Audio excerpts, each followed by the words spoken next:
So you can make dua on Laylatul Qadr, the night of decree in Ramadan. It is answered between adhan and iqamah. Iqamah announces the actual prayer. So even if I am at home and the time is due at 1 o'clock and I make dua until 2 o'clock, a whole hour, then I start my prayer of dhuhr or whatever, then this is a time where Allah responds and answers your dua. If it's in the masjid, it's well known. It's about 15 to 20 minutes between adhan and iqamah. Also, Allah responds to the dua at the last hour of Friday. So just before sunset of Friday, an hour before that, if you're in the masjid, praising Allah, offering salutation to the Prophet ﷺ, making dua, Allah Azza wa Jal answers this. Allah answers your dua in the last third of the night. As in the authentic hadith, Allah says, isn't there anyone asking me I should give? Isn't there anyone seeking my forgiveness where I forgive him, etc. So in these last third of the night, just before Adhan al-Fajr, this is a really high time. It's the peak time for answering du'as. At the time of raining, when it rains, Allah answers the dua.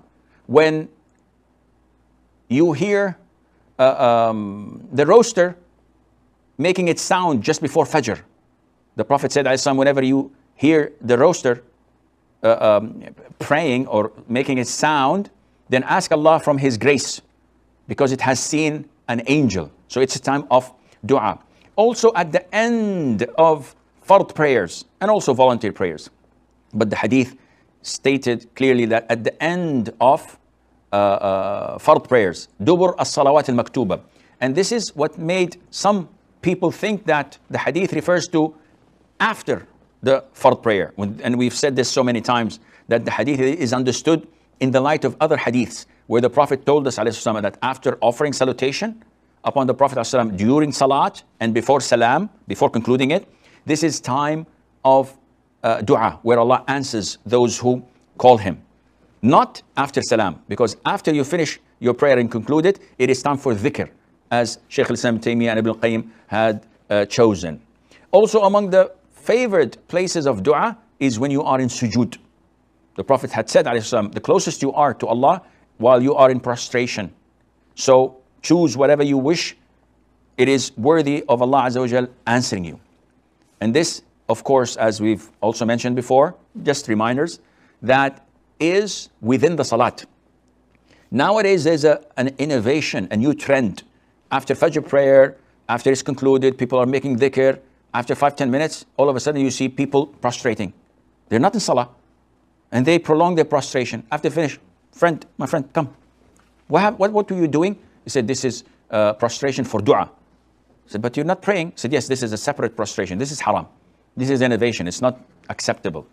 You have committed a grave sin.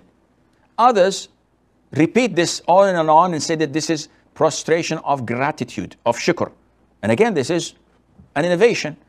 When you are blessed with something that is not reoccurring, the sunnah is to offer one sajda, one prostration of gratitude.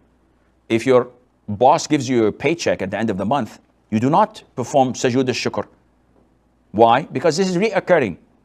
If your wife cooks a good meal, some would say that this is not reoccurring, but generally speaking, this is a reoccurring blessing. You do not prostrate for gratitude or for shukr.